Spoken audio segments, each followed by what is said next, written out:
Those of you who are in communities, if you can just put how many of you are there, we will have an idea of how many are participating online.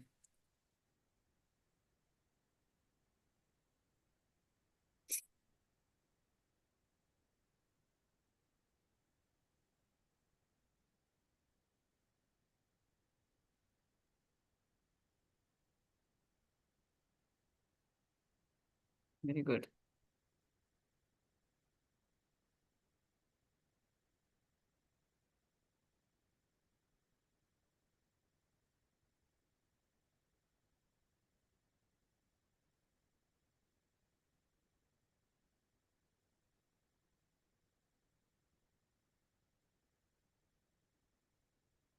Okay, so we have sisters from Sri Lanka also, I see. Very good.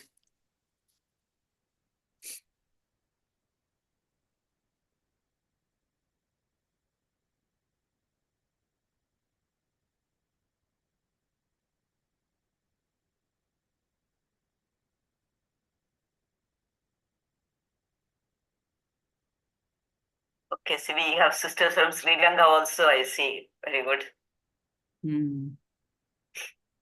Oh, that's coming very late.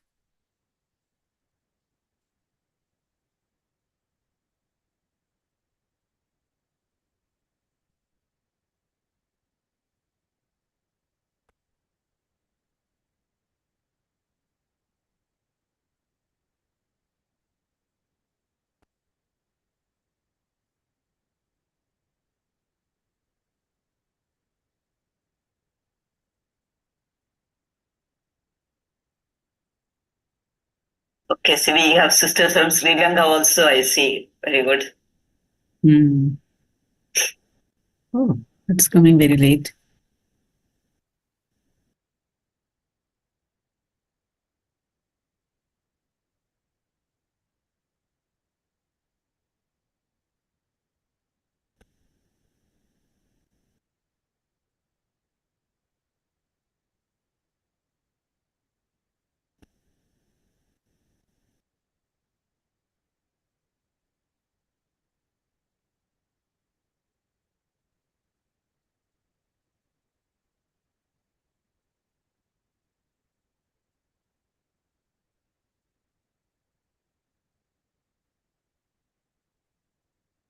We have sisters from Sri Lanka also, I see. Very good. Sunil, there seemed to be some problem because I'm hearing myself repeated again and again.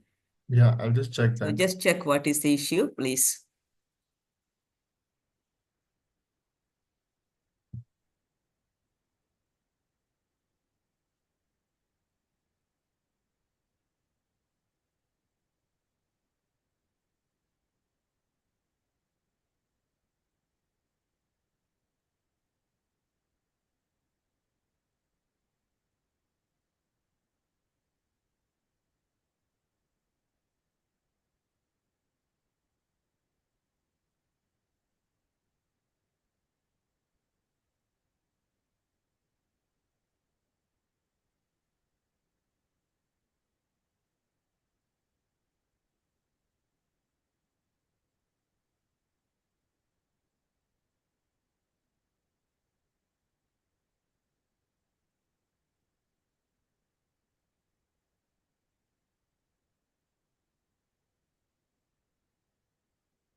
Good evening, Sister Nirmalini. I'm sure Father Saju and Brother Sandosh also will be there.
Sunil, please make me co-host there, no?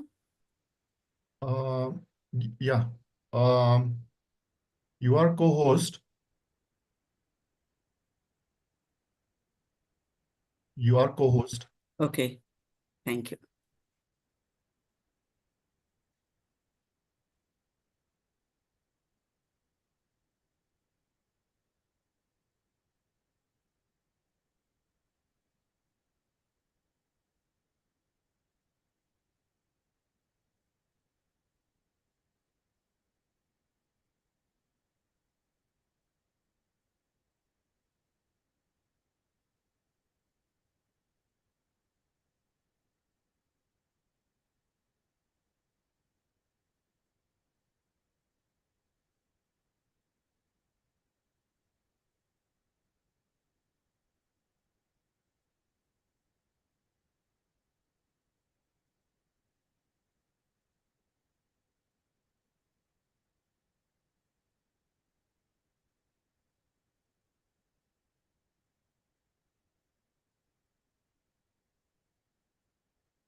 Okay, I think we are at the limit of our Zoom now. The rest will be moving on to just two more.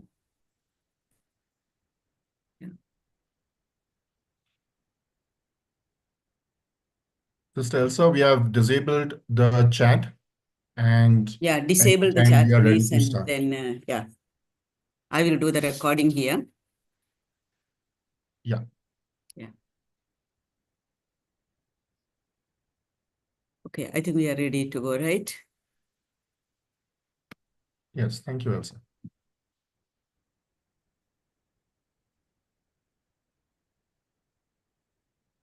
So good evening and a very, very warm welcome to each one of you here for this second week of our reflections on Jubilee 2025 and also the second week of Advent. I think last week, as well as this week, we have an overwhelming response. Actually, I think last week we had about 4,000 people going back on the YouTube, which I think is very, very encouraging. So delighted to welcome all of you here on behalf of the National CRI executive members, Father Saju, the president, Sister Nirmalini and Brother Santosh, the vice presidents, and all the executive members of CRI. Today, we are being led in this reflection by Brother SUNIL BRITTO. I am sure many of you are very familiar with SUNIL, as he is a very active, actively involved in the Peace and Justice Forum in CRI, and he is also a very well known as well as looked out for resource person, especially in terms of ecology and justice. And Brother SUNIL is an out-of-the-box thinker. He is a Christian brother from Shillong. He is also the president of the Shillong unit of CRI.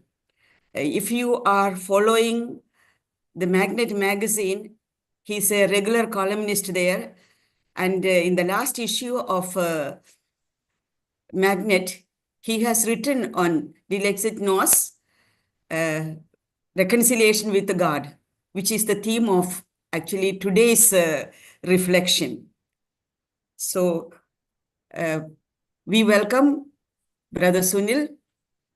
What we will have is about 30 minutes of presentation by Brother SUNIL, especially this time, simply because he is dealing with one of the documents.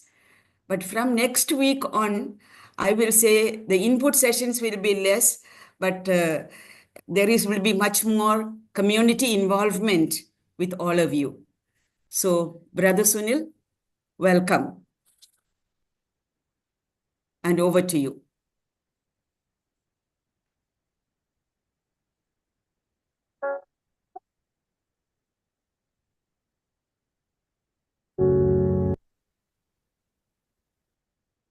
So thank you, Sister Elsa, for the short and gracious introduction. Let me know, Sister Elsa, if I am audible. Yes, I you can are. stop and adjust. Yeah. So You are. if I had to introduce myself for this program, I would have said that I am blessed among women. Because if you have seen the Novena poster, you would have seen that apparently, for some reason, I'm the one chosen from the men, but more importantly, blessed among the women. And may I say, good holy women, because I know the other 9 people on our team. So may we all be blessed among women. And today's reflection is going to be feminine in a way, although a man is chosen to present it. Men also have the feminine, I'm presuming.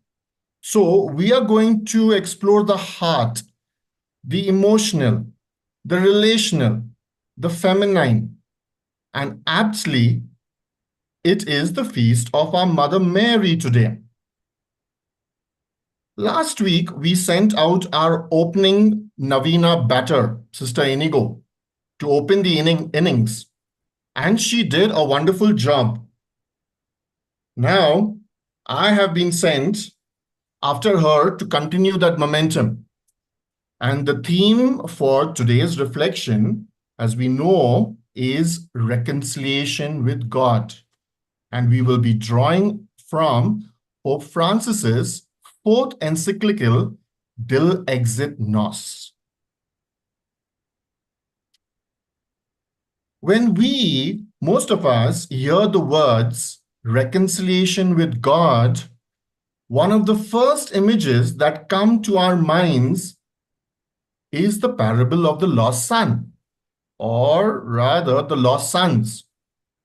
So it's the parable of the prodigal son. Oh, okay, maybe also the prodigal father, because prodigal means lavish, wasteful. So we have a God who is prodigal, lavish, wasteful in mercy, in compassion. In the beautiful opening paragraph of the encyclical Dilexit Nos, Pope Francis writes, "His open heart waits for us unconditionally. In many ways, we are lost. We are lost like the lost son, and God is waiting for us, waiting for our return. The question is, will we return?" Now, we spoke about Advent. We are in the season of Advent, and Advent is essentially a time of waiting, waiting for Christ to come. But what if it is Christ who's waiting for us? Maybe Christ is waiting for me. Where is he waiting, I wonder? Where is he waiting? Christ is probably waiting for me at the peripheries, in the cry of the poor, in the cry of the planet. So this Advent, I realize that I am both seeking God and I'm also being sought by God.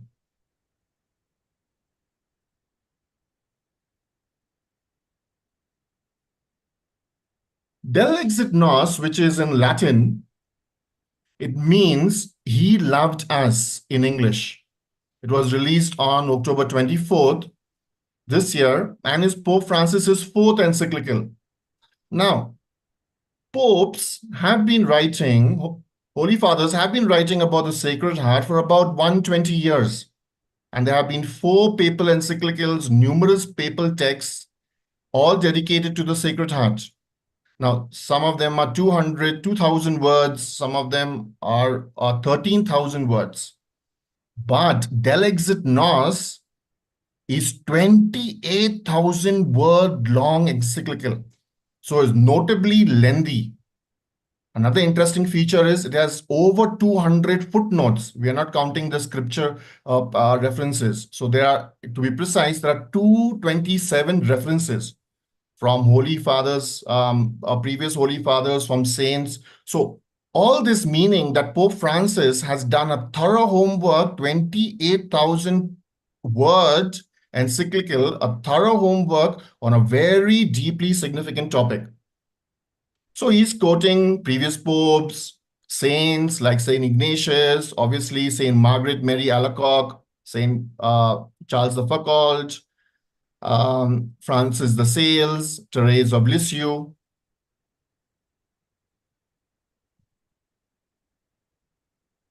All magisterial church documents are named after the opening phrase of the document, usually in Latin. Only Laudato Si and Fratelli Tutti have been exceptions. They are not in Latin. But this opening phrase is also called the incipit. And for the fourth encyclical, the opening phrase in Latin is Dilexit Nos, and in English is He loved us. This incipit is taken from Romans 8:37. And so the encyclical wonderfully starts like this. He loved us. Saint Paul writes of Christ, says of Christ, in order to make us realize nothing can separate us from that love. Nothing can separate us from that love. Just after 8:37, in 8:38 and 8:39 Romans, we find St. Paul describing that nothing can ever separate us from Christ's love. How different would our lives be if we were constantly aware that nothing would ever separate us from the love of Christ?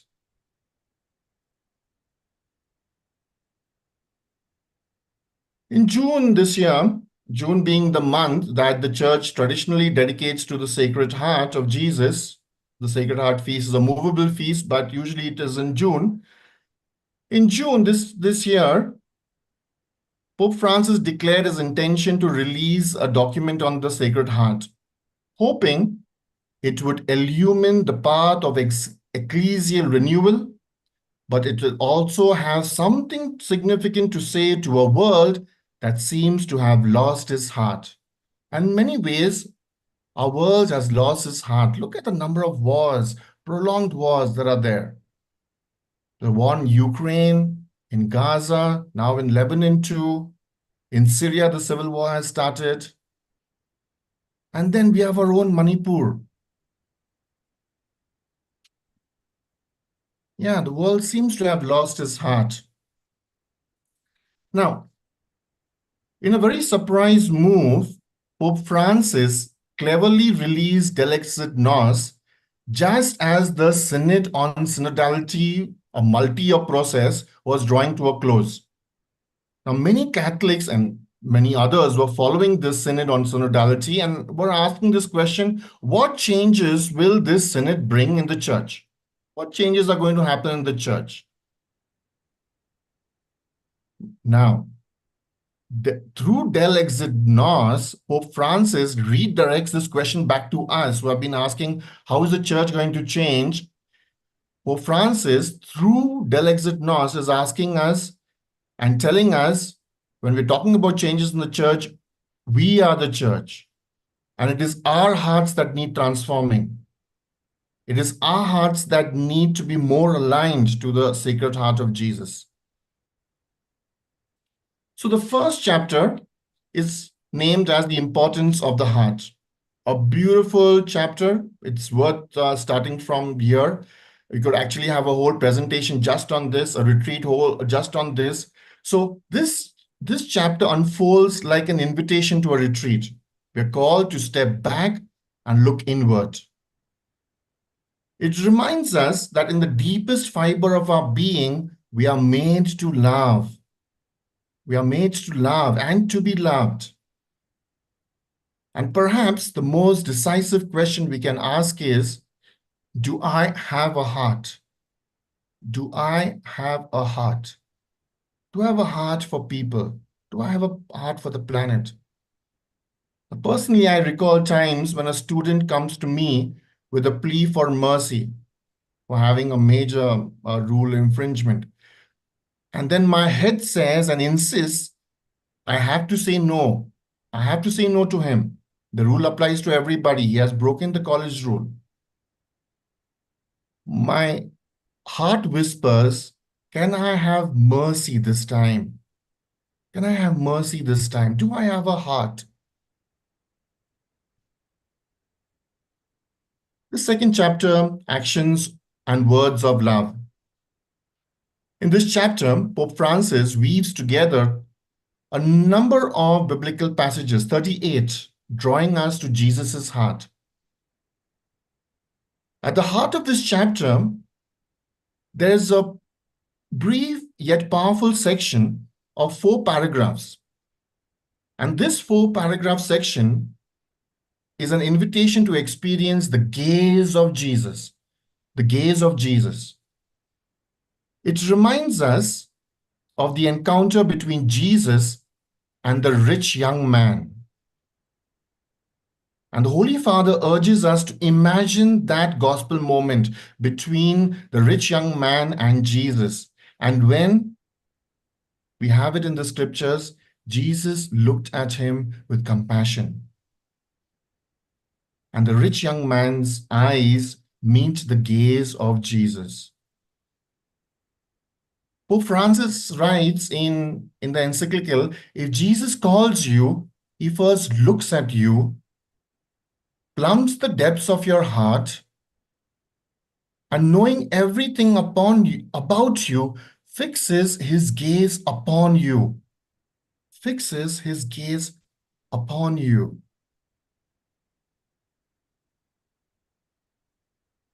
So when Jesus fixes his gaze upon me, what do I feel? It's a gaze that sees, it's a gaze that knows, it's a gaze that loves us to the core.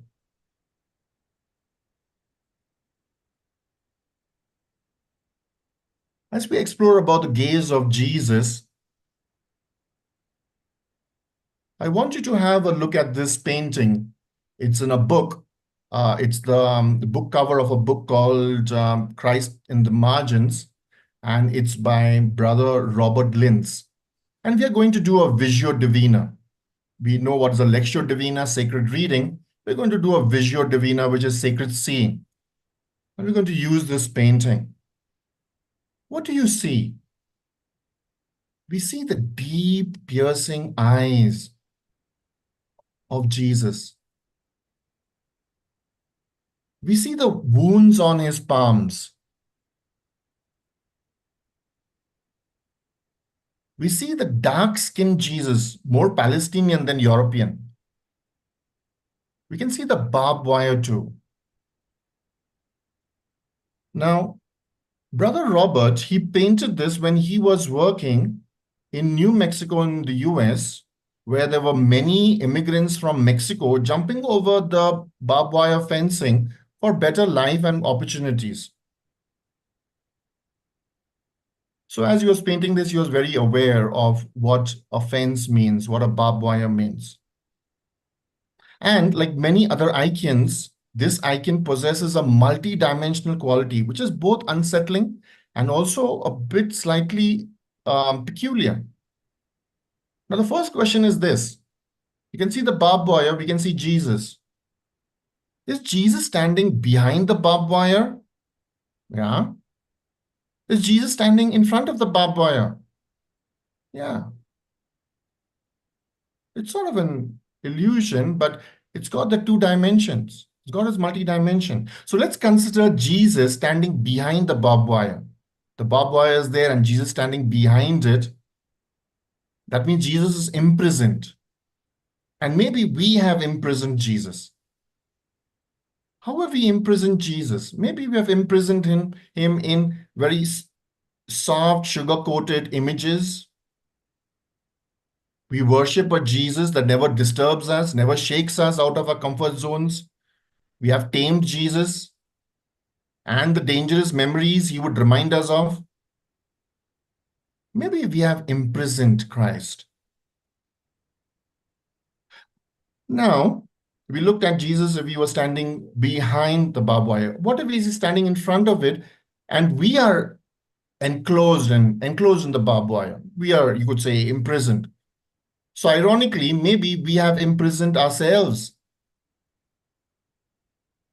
We have imprisoned ourselves by the prejudices that we refuse about others, that we refuse to let go. The addictive patterns that we cannot free ourselves from. Maybe we have imprisoned ourselves and Jesus is coming and gazing at us, inviting us to free ourselves. Another interesting key question, where are you in the picture? As I explained just now, we are on the other side. But what if you are beside Jesus? Now that throws up very interesting dimensions too. So one, we had a look at, I'm imprisoning Jesus.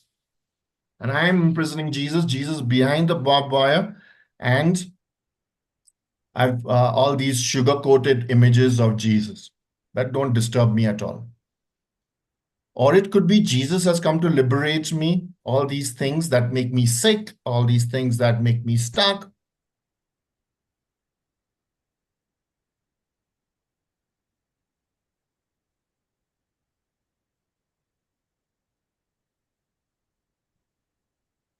Another possibility is this, that I'm with Jesus, I'm behind the barbed wire. Imagine I'm behind the barbed wire, I'm imprisoned. Remember, Jesus was imprisoned too. Jesus was imprisoned too. So maybe I am with Jesus, I'm imprisoned with Jesus. We remember people like prophets like Stan Swami who were falsely charged. Jesus was falsely charged. And maybe I'm in solidarity with all those people who are imprisoned because they raise their voice for justice. And then they are falsely imprisoned. And if I'm on the side of Jesus, and if I'm in front of the barbed wire, and I can notice in front of me then people who are imprisoned, people who are exploited by injustice. We say people are poor. There's nothing called poor people. The people at the margins are rich. They are rich in values, they're rich in kindness, they're rich in concern for each other. The people who have lots of things, they are actually poor in values, poor, maybe. So sometimes when we call, it's actually people made poor, people are kept poor, economically poor.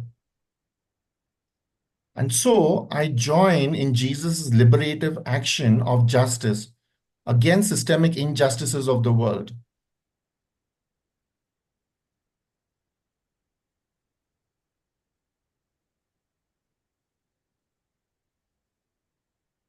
The third chapter is about the heart that has loved so greatly. And this chapter is about the devotion to the heart of Jesus.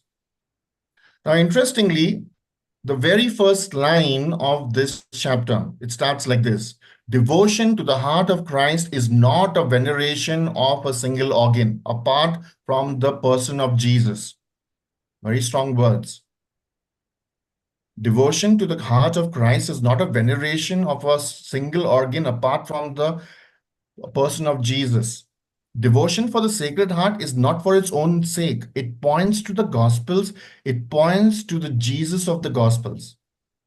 And Pope Francis cites an Eastern proverb we may have heard: we should not limit our gaze to the finger that points to the moon. The finger is only pointing to the moon. Look at the moon. Look at Jesus. Look at the Gospels. Look at the Jesus of the Gospels.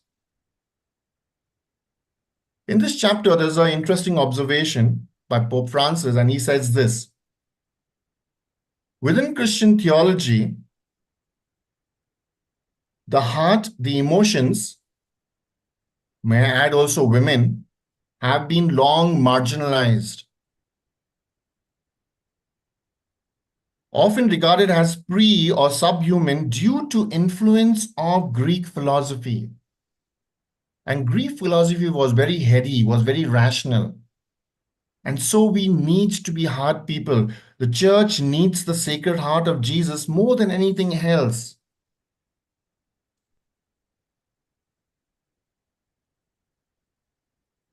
The fourth chapter is a love that gives itself as drink. And there are 5 chapters. And this chapter takes us to John 19, to that very powerful gospel moment when Jesus was pierced on the cross, and from his side poured blood and water. Now, in this chapter, there are numerous references to the lives of saints, and there is one small heartwarming anecdote, and it's from a lesser-known saint, and her name is Saint Gertrude the Great. Interestingly, there are a few saints who are popes called the Great. There are actually, I think, there are actually about only 6 of them, and she's the only woman, Saint Gertrude the Great. The other 5 are popes and saints, and they're men. And so she is a Cistercian nun, and this is now in Dilexit Nos. Pope Francis writes over there, she recalls a moment of prayer when she laid her head upon the heart of Christ and heard its beating. She laid her head upon the heart of Christ and heard its beating.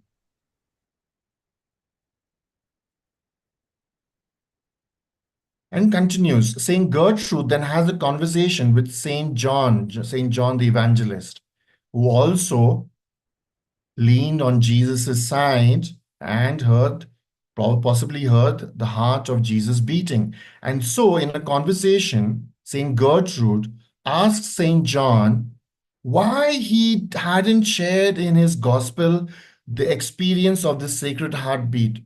Why did you not write, Saint John, about this experience of the Sacred Heartbeat? And then Dilexit Nos has maybe, St. Gertrude reflects, the sweet sound of those heartbeats has been reserved, kept for modern times, our times, so that hearing them, our aging and lukewarm world, we are aging in many ways, losing energy, you could say. Lukewarm means we're not doing the wrong thing, but we're not even doing the right thing needed in the world. We're just lukewarm. We don't care less. Our aging and lukewarm world may be renewed in the love of God. It's very beautiful, really.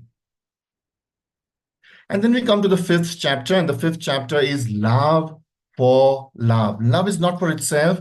Love is for loving. Love for love.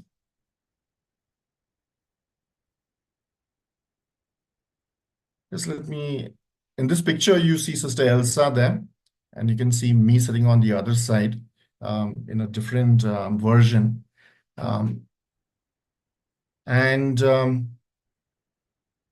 Going back to the encyclical in this chapter has, and it's a summary in a way, a challenge from Pope Francis, and he says, would it please the heart that loved us so much if we were to bask in private religious experience while ignoring its implication for the society in which we live?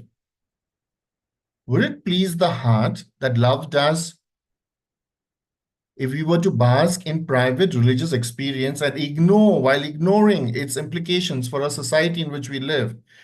Now, our lives, unfortunately, are largely ignorant of the society in which we live.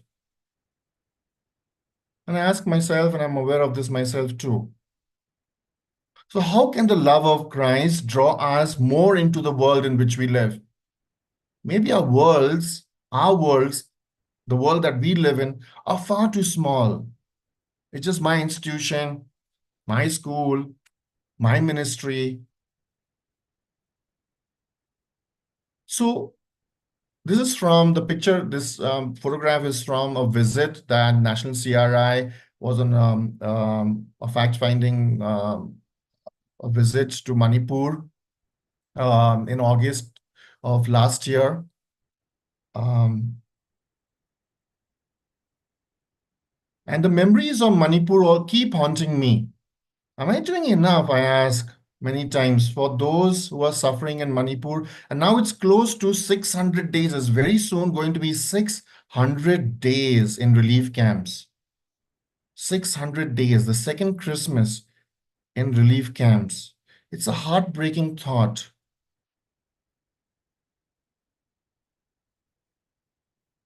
Like, I draw your attention also to the way I've put Manipur there with the U and R capitalized.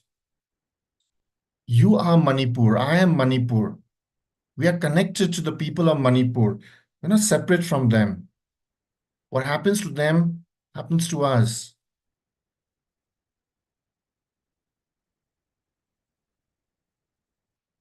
So talking about basking in a private religious experience, Dilexit Nos is called He Loved Us, not He Loved Me.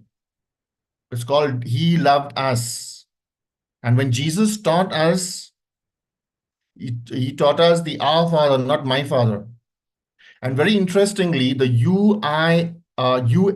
UISG, that's all the women superior generals, and the USG, which is all the men superior generals. And when they put together the contribution for the Synod on Synodality, they had a very interesting comment, and that it goes like this. The formation of our young people in consecrated life in an exclusively intimate spirituality. Exclusively intimate spirituality. It means me and my Jesus. Me and my Jesus. An exclusively intimate spirituality does not favor, number one, community discernment. Number two, listening to others. Number three, collaborative ministry.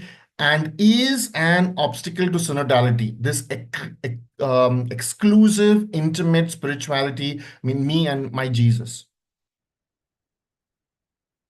So somewhere at the heart of Dilexit Nos is a challenge to embrace a spirituality that's very inclusive, not exclusive. In the conclusion, Pope Francis talks about Laudato Si and Fratelli Tutti, and Dilexit Nos completes a powerful trilogy of Pope Francis. Now, I've been talking about 4 encyclicals, and you may be asking me, but brother, you have only 3. You're talking about a trilogy out here. Now, I just want to say this, and Lumen Fide, the first encyclical of which has Pope Francis's signature, was largely written by Pope Benedict. Pope Benedict actually wrote it. So Laudato Si becomes, in a way, the first encyclical of Pope Francis. So it is a trilogy.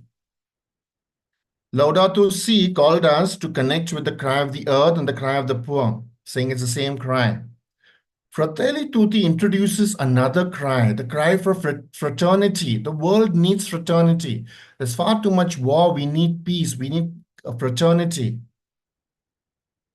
And so these are the 3 key cries, really. The cry of the poor, the cry of the people made poor, the cry of the planet, which is also made poor by our actions and inactions. And the third cry is the cry for fraternity. And so Pope Francis writes, Dilexit Nos can help us to see that the teaching of the social encyclicals, Laudato Si and Fratelli Tutti, are not unrelated to our encounter with the love of Jesus Christ.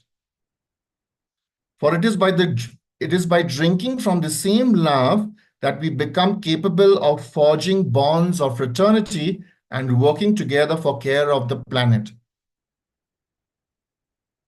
Dilexit Nos actually breaks our hearts open so that we can hear the cry of the people made poor, the planet made poor, and the cry of fraternity.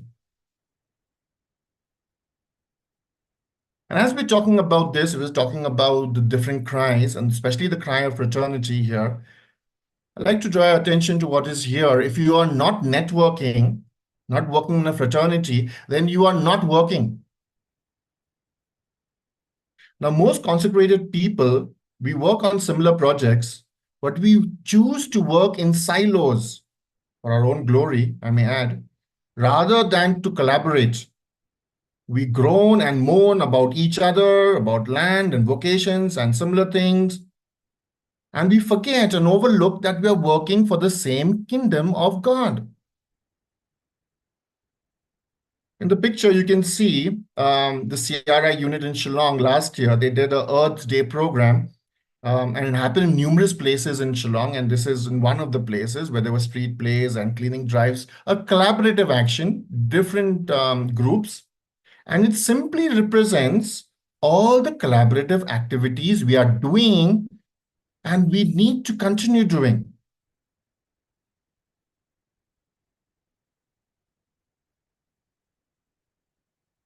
And so I'd like to draw attention to some groups at least, and we need to join more networks of fraternity. There is LSM, Laudato Movement. There is Forum of Religious for Justice and Peace. There is Ambrat Talita Kum. There is JCOR, Justice Coalition of Religious. There is JPIC, Justice, Peace, and Integrity of Creation. And I must share one little moment of a humble moment of learning myself, where just maybe in the last 2-3 days, if you realize this is a collaboration between CRI and secular institutes and consecrated versions. And when we use a word like religious life, it pertains to CRI. And we are not being we are being exclusive, we're not being inclusive, but the inclusive word is consecrated life. And when we use the word consecrated life, we're including all forms of consecrated life. And so I think that was a humble moment of learning from me to use that word, especially in this context, consecrated life.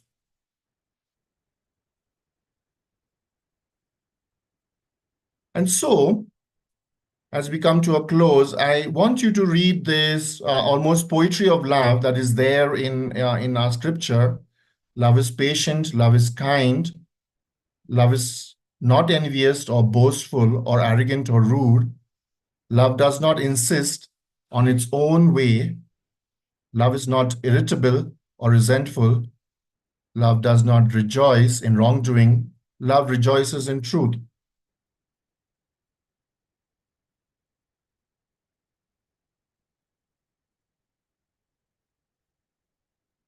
And now, go through the same passage slowly and put Jesus there. We're talking about the Sacred Heart of Jesus.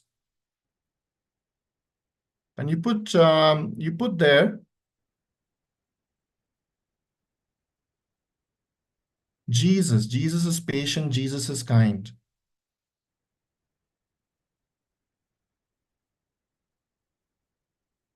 You just go through the whole passage slowly, putting Jesus wherever there is love.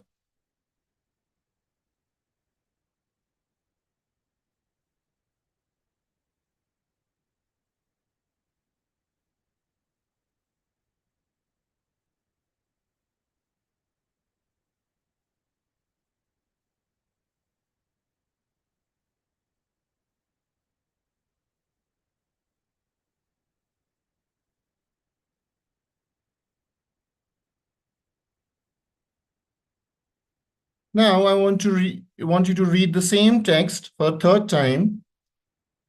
And this time, instead of the word love, you put your name. For example, Sunil is patient, Sunil is kind. How do you feel when you read it with your own name? Sunil is not envious or boastful or arrogant or rude. Put your own name.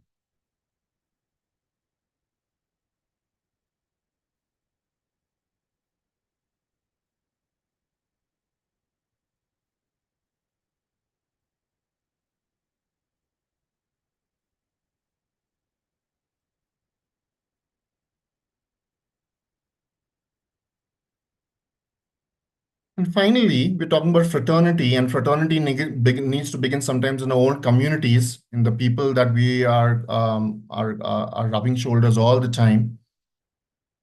Now replace the word love with a person, a name of a person whom you're struggling to understand. A person that you're struggling to get along well with. Put that person's name there.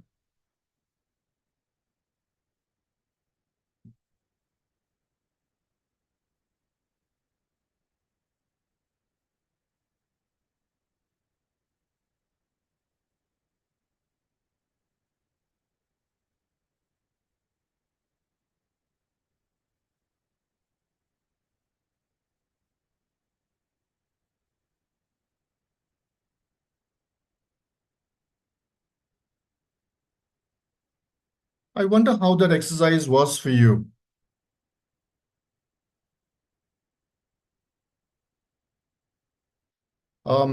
So we're going to listen to a song, and the song is for our reflection.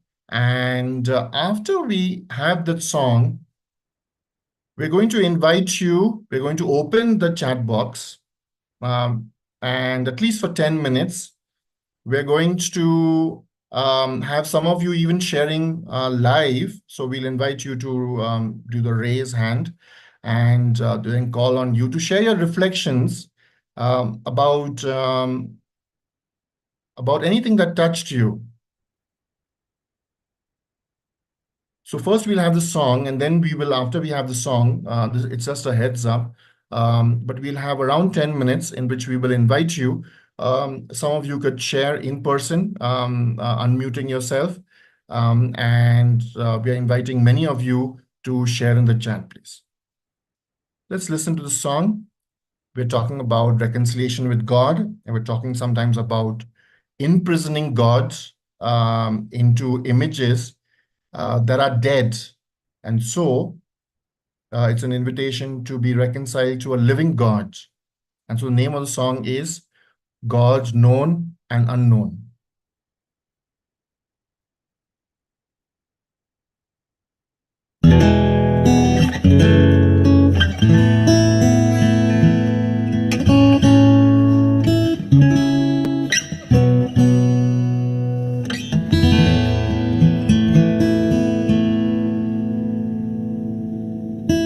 God known and unknown, in whom we live and move, uncontained, unrestrained by old and new. God known and unknown, breaking any image we portray, stirring us always to change, beyond all models, words and imagery, you fascinating mystery. God named and unnamed, of which we speak and hush, cleaned, unbound, turning around our every thought. God named and unnamed,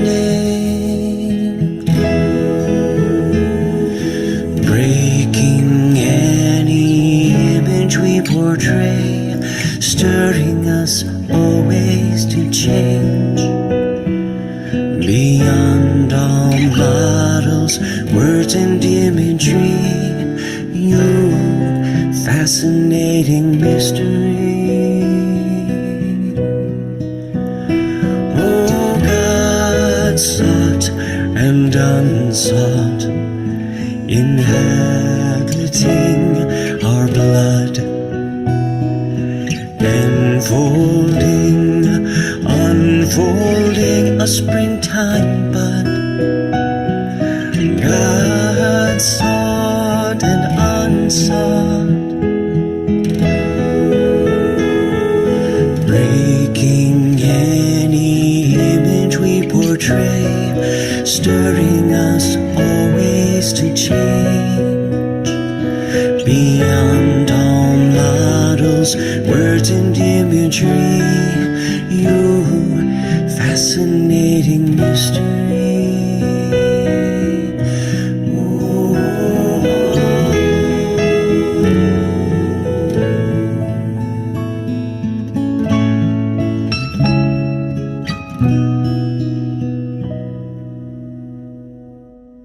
God here and absent, with whom we glee and moan, sought, unsought, named, unnamed, and known, unknown.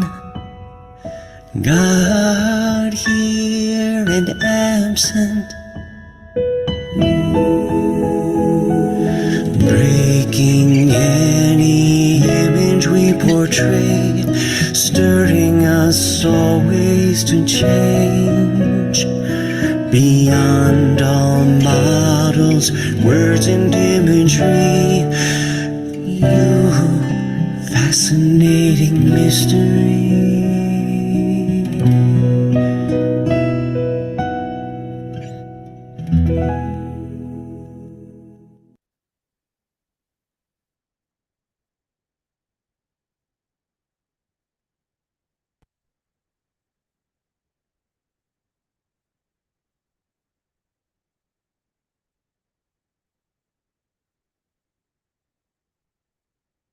So thank you, friends. And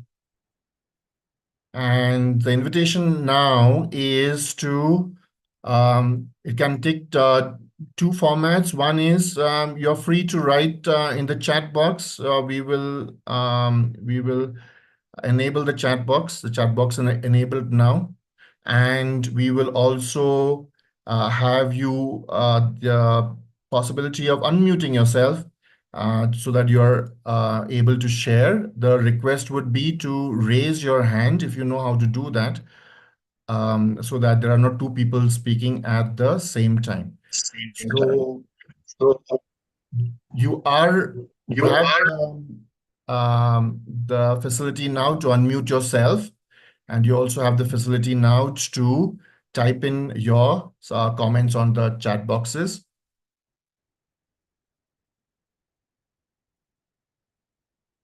So any reflections from you?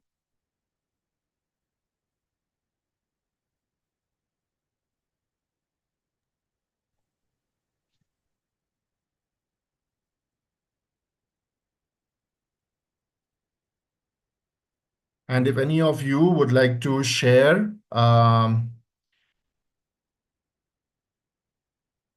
you're free to unmute yourself. Also, if you know how to raise your hand, you can do that as well.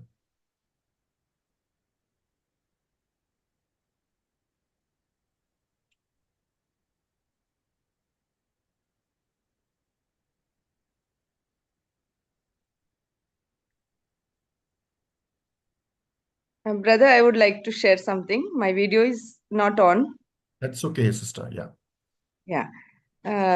Thank you so much for the inspiring session, and it was really prayerful and touching, especially that visual moment when you did on Jesus. It was an eye opener, and that was summarized through the network working with the others. You beautifully said, if we are not networking, we are not working. I agree with you. And the last exercise of putting our name, others, and as if we felt that we have not read the whole encyclical, but we felt that that was the summary that you gave us, and the song put everything right. Thank you so much, and we are grateful to you for sharing. Thank you, sister. So good evening. Yes, good evening, sister. Thank you so much. It was a very meaningful and inspiring one.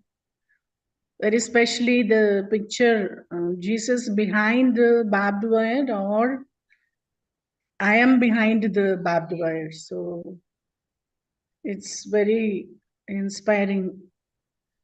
Actually, when the Jewish people were before they were going to be killed in the camp, they were like that, kept behind the barbed wire. I have seen in a movie. So I remembered those people just before their death.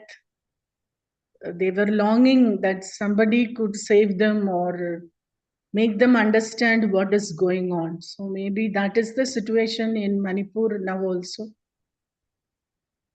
So your whole the talk on Jesus' heart and calling us to respond to the people in need. Very beautiful. Thank you for the sharing. Thank you, Sister Kavita. Good evening to everyone. This is Sister Mary J&J from Guntur. And Brother Sunil, your session was very good and very inspiring.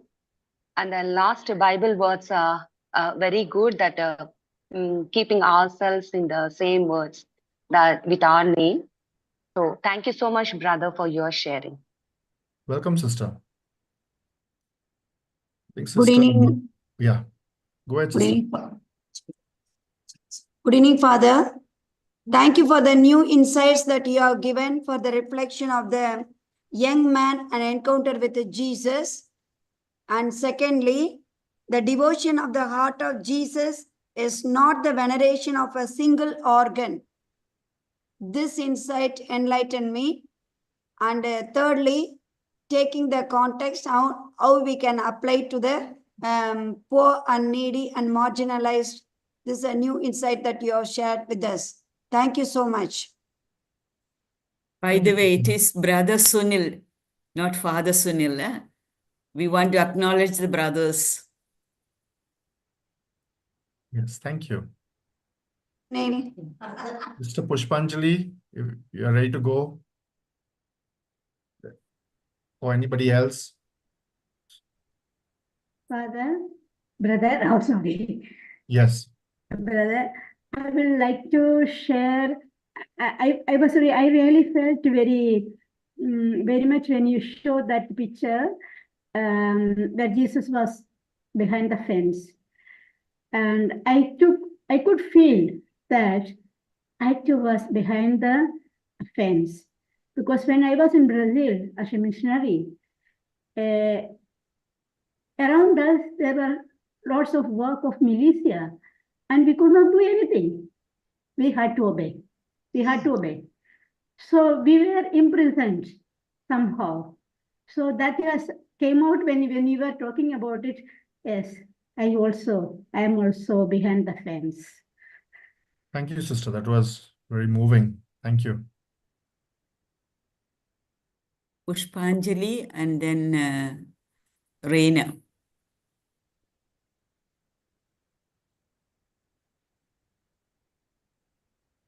Okay, since Pushpanjali is not opening, Reina, please go. Thanks. Thank you for the powerful presentation. But what struck me is the three cries that you ended with. The people made poor, the planet made poor, and the cry for fraternity. And I was just thinking how easily we spiritualize the first two and think that we have responded, and how challenging it is to actually connect and get involved with the cries of people, whether it is those being abused wherever we are, in families and congregations, in churches, in communities, in society. And I thought that question of yours with Gertrude put, for them to hear the beating heart of Jesus, they can't hear it unless they hear it in and through us getting involved. So thank you for that challenge. Thank you, sister. Very inspiring. Thank you. Not a sister. Okay, sorry. She's Sorry. Yes, Mrs. yes. Reina. Yes, yes. Married. Yeah. Yeah, as I said, that is my humble moment of learning as well, because we are an inclusive group here. Yes. Thank you, Reina.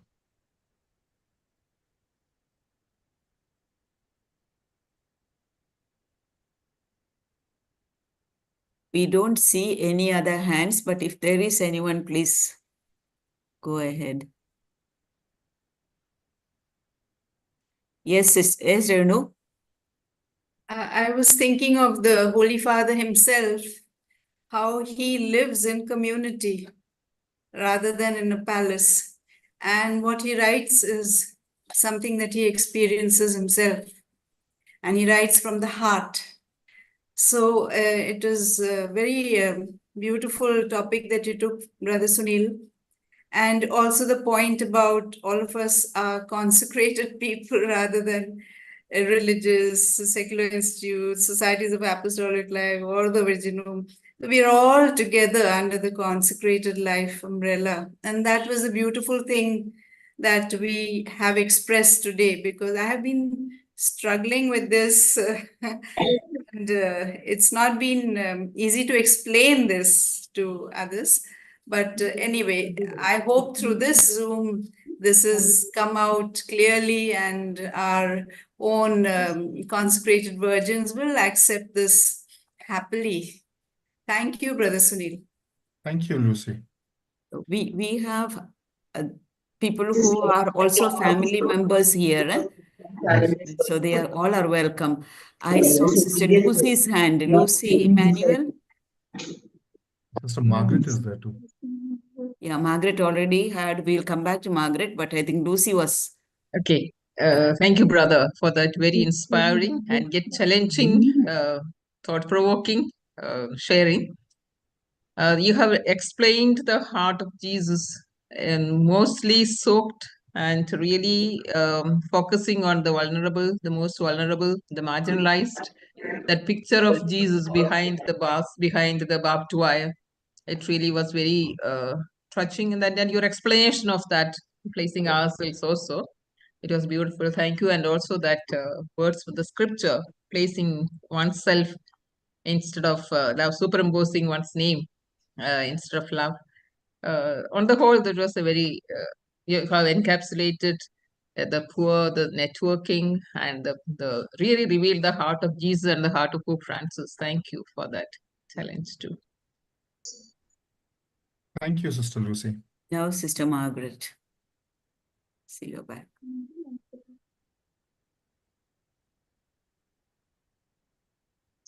Sister Margaret, unmute yourself.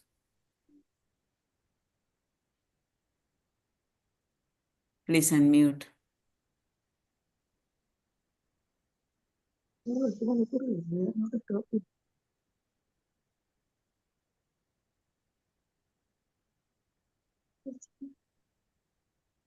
Thank you so much, Brother Sunil, for your wonderful sharing. All that I liked is that when I experience that I am loved by Jesus, then I will be able to recognize that Jesus in the other. That Jesus, not only Jesus being imprisoned, I also being imprisoned.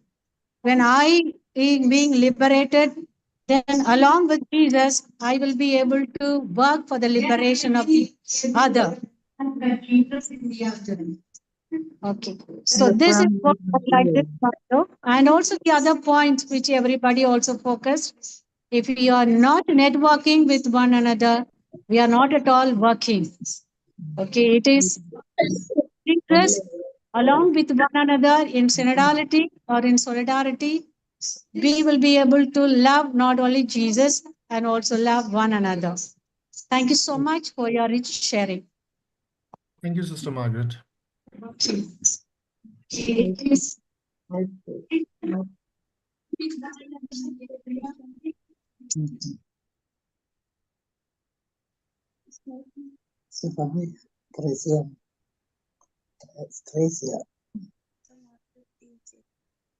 Brother Sunil, I think you have actually inspired us to go back to the document and read it, and made it easy for us to go back and read it.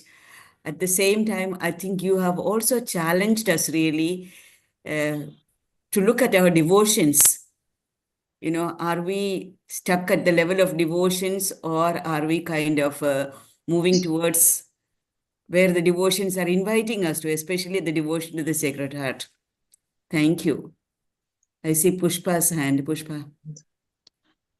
Brother Sunil, Brother Sunil, can you hear me? Yes, we can yes. hear you. Yeah. Brother Sunil, thank you so much. I agree to everything what people have said. But I want to say two things in addition to that. I must say that it was a visual treat. And with the visual experience that you gave us, we entered into a different level of reflection and prayer. And I want to thank you for that. And secondly, I thought you gave us a new and a very touching and challenging way of reading encyclicals that come from Rome.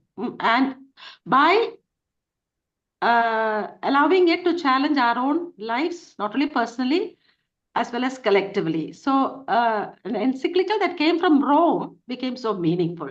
And I think that's a methodology that you gave us. So thank you so much for this wonderful evening. Thank you, Sunil. Thank you, Pushpa. As it's there in the Magnet magazine. Yeah. Most of it, not everything. Yeah, a version of it. Yeah. Sister Libera. Good evening, everyone. If possible, would like to Brother. see your face. Okay. Yeah. Here we are. Good. Greetings from the Philippines. We are already at 10 o'clock now. So, Lovely. but I'm very privileged to listen to the presentation of Brother Sunil. Thank you very much, brother. And I am touched by the explanation you gave regarding the prodigal son, prodigal father, and also like the one that you say, the point that you say is that if Jesus calls you, he first looks at you. How do I feel? You know, that one, it really makes me more to think about it and to reflect more. And another thing is the image of Jesus that you showed behind the bars. So it is really it reminds me of many situations in our society and also to reflect about ourselves. Another thing is the one that you says join Jesus in liberative action against injustice.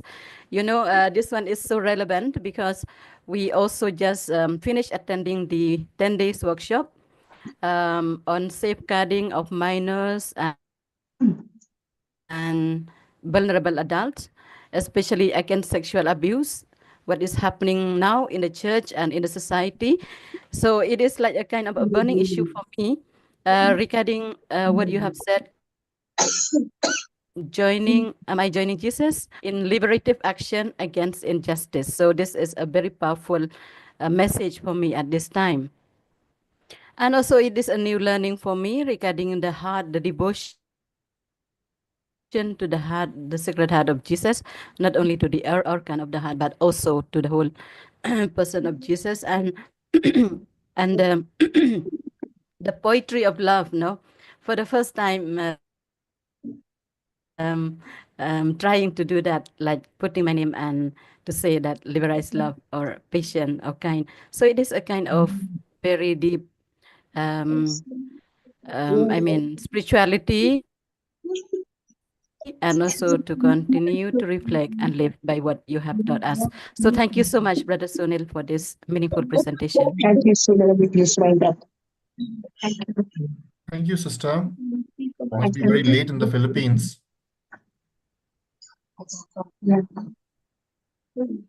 Anybody else?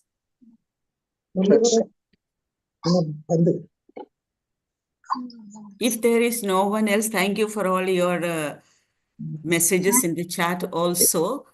I will invite Sister Sangeeta to say a word of appreciation. Brother Sunil, I think you heard a lot from the group about how impressive, how challenging, how inspiring this hour was. And I also thought, like, some of the words. Can the others please mute yourself? Sister Sangeeta is talking. Yeah. You know, you said, is my heart too small to embrace the heart of Jesus? And this, you know, I would also ask, I think what you challenged us was to ask ourselves, is our consecrated life's heart too small? How can we be more liberated to embrace all of everything and everyone? And unless I extend myself beyond my own congregation, my own way of living, I cannot be liberated. And I am not an extension of the heart of Jesus. So there were a lot of challenges that we need to keep reflecting during this Advent season. So thank you so much. I think stay muted and let us give Brother Sunil a real big applause. Thank you. So thanks again to Brother. Brother, you want to say something more? Go ahead. Not really. Yeah. Not really. Yes. Yeah, okay. I want to say a big thank you to Brother Sunil. I think that he has really kind of taken the first week into second week very beautifully and kind of engaged everybody. I'm sure all our hearts were engaged as you were sharing these reflections. And I invite all of you to wait for the next one. The next one is on community reconciliation, and Sister Sangeeta will be the one that will be facilitating that session. I would request that you come as communities, because we will be having, community sharing and reflections and reconciliation as part of what Sangeeta will be doing. And also one request is, as soon as the resource person finish talking, please don't leave. Stay till the end, because this is a process-oriented session. So please stay. And thank you so much. And thanks to every one of you. Especially, I see that there are not only consecrated people in the so-called consecrated sense, but I think all of us are consecrated people, whatever we are, in whatever form of life we are, or style of life we are. So, thanks to all of you. This is one community of, people, God's people. So thank you. If anybody would like to stay on for another little bit and chat, you are welcome. We can unmute ourselves. And those who wish to leave can leave.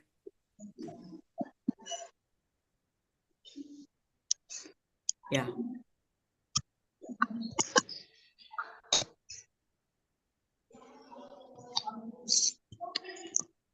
Now, anybody who wishes to chat with one another or chat here, you're welcome.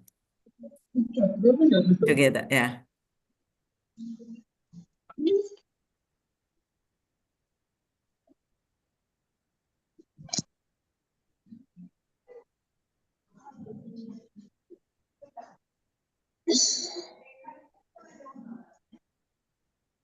Yeah, I think everybody's hearts have become silent now. And the words have become silent.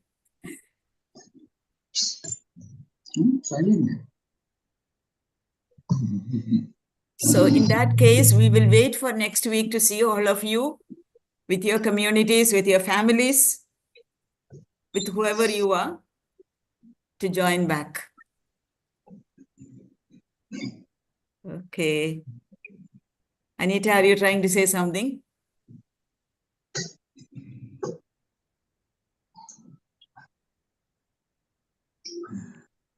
One second now.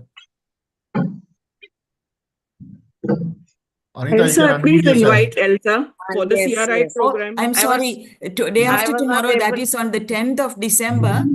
We are having the last day. It's Human Rights Day, and it's also the last day of, violence campaign for violence against women. So we have been sending out the flyer. So that is a day of prayer, actually. So we invite all of you to join, please. We'll be sending the Zoom links again. So Reina, if you'd like to say something, please do. We've been having with CRIWI, the women's section, as well as JCOR and Indian Christian Women's Movement have been together organizing 6 programs during these 16 days of activism against violence against women and girls. And we've had very good interactions for 5 days. And our last day is on Tuesday, which is Human Rights Day. And we really invite you, because I think what Brother Sunil said about the need to answer the call for fraternity, in response, to get involved, to connect with each other, with the hurting world, to respond and be the heart of Jesus. We're having a prayer service. So do join us, because it's only when we work together that we can make the kingdom of God visible and present. So look forward to seeing you on Tuesday at 8 p.m.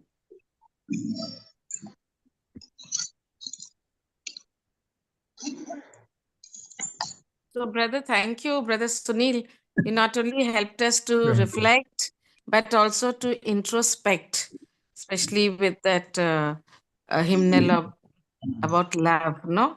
It helped us to look at Jesus more closely and to introspect ourselves with our own community members. Thank you so much. God bless.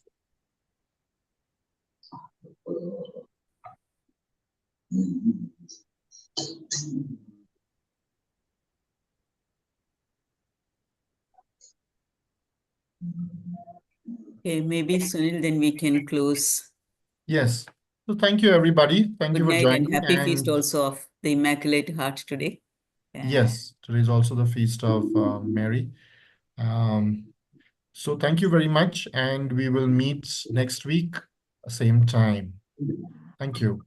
Thank you, brother. Thank you, sisters. Good night. Thank you. Yes.